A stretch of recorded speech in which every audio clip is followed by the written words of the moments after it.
firman Tuhan yang menjadi renungan kita pada pagi hari ini tanggal 13 Maret 24, kitab 1 Raja-Raja 4 ayat 1 sampai 20. Demikian perikopnya, para pembesar Salomo dan para kepala daerahnya.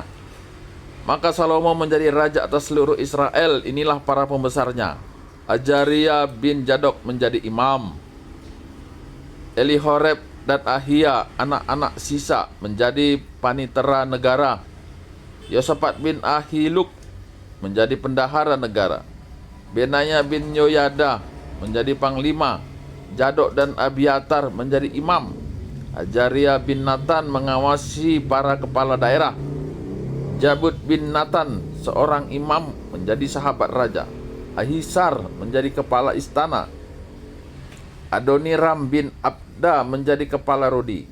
Salomo mempunyai 12 orang kepala daerah atas seluruh Israel yang harus menjamin makanan raja dan seisi istananya. Adalah tanggungan tiap-tiap kepala daerah untuk menjamin makanan selama sebulan dalam setahun.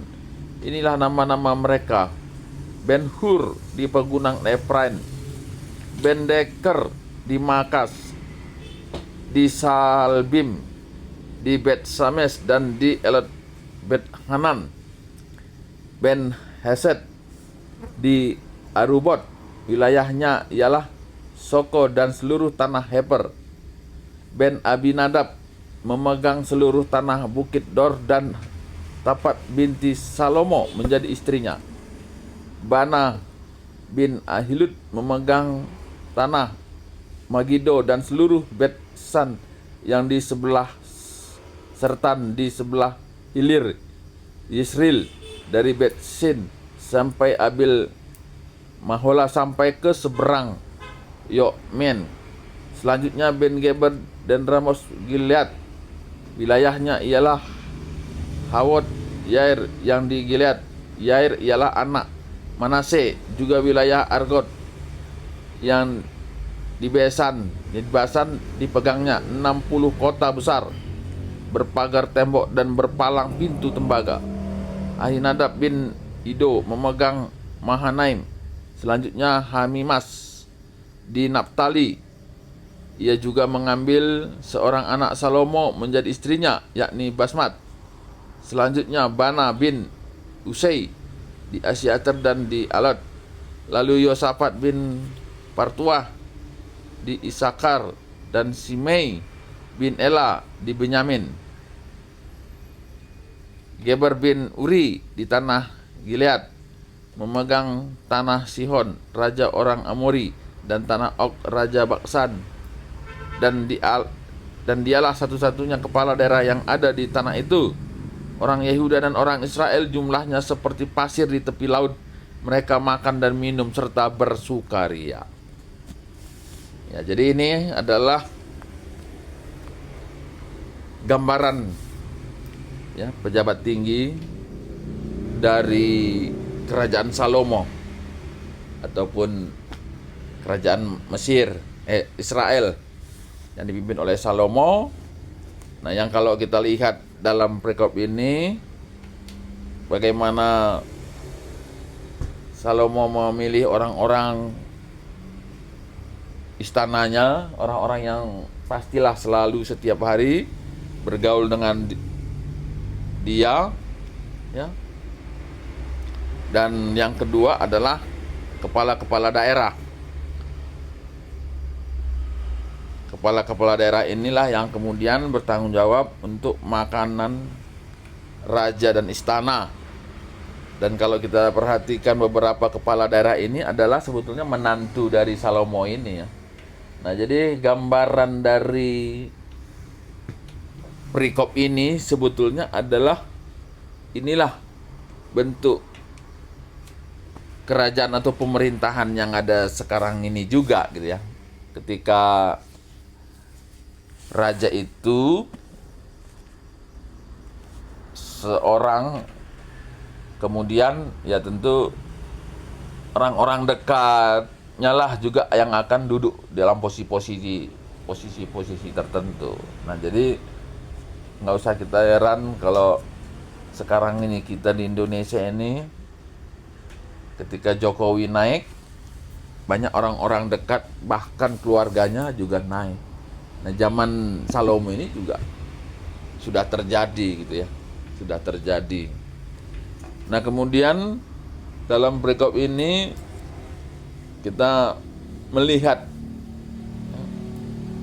bagaimana Raja Salomo ya, memimpin Israel yang sampai pada perikop ini kita tidak melihat ada gejolak apapun kecuali satu gambaran ya, satu gambaran kerajaan yang memang sudah tertata gitu ya. Jadi ada satu istana kerajaan dengan berbagai personilnya ya, baik imam, bendahara, dan panglima, dan kemudian kepala-kepala daerah dari ada cukup banyak ya kepala daerah, dan masing-masing kepala daerahnya dipimpin juga gitu ya, dipimpin Azariah bin Nathan ya, sebagai para kepala daerah ya. Saya kira apa yang disusun oleh Raja Salomo ini juga yang terjadi saat ini, pemerintahan-pemerintahan yang sedang berjalan. Dan ya mungkin ini juga gambaran dari apa yang dianut ya, pemerintahan saat ini sebetulnya bersumber dari Alkitab ini ya, dari Alkitab ini. Dan ya apa pesan rohaninya gitu ya dalam perikop ini ya, kita tidak melihat secara detail, tapi kita dalam ayat 20, orang Yehuda dan orang Israel jumlahnya seperti pasir di tepi laut. Nah, ini berkat dari Abraham muncul, ada berkat generasi yang luar biasa, yang besar ya. Bangsa Tuhan yang besar.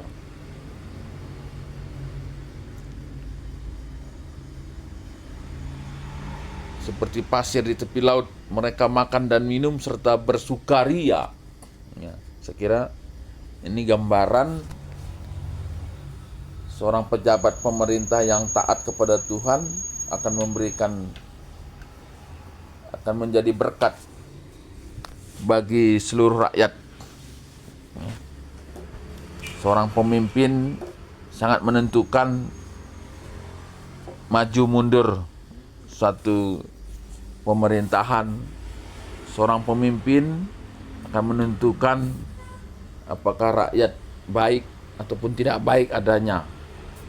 Sehingga ya, seorang pemimpin yang taat ini dibutuhkan. Nah, ini untuk pemerintah kita sudah berlangsung, kita nunggu keputusan.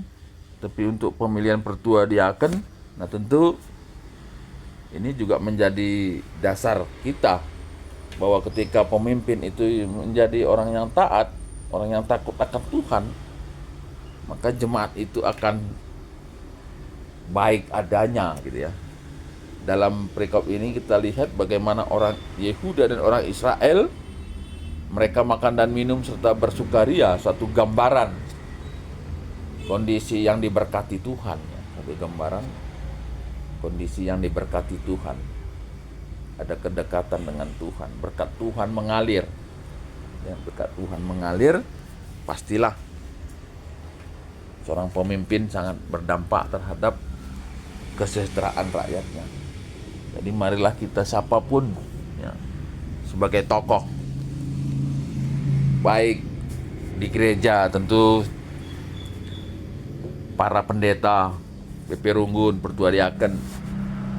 Kalau lingkup rumah tangga ya tentu orang tua ya, khususnya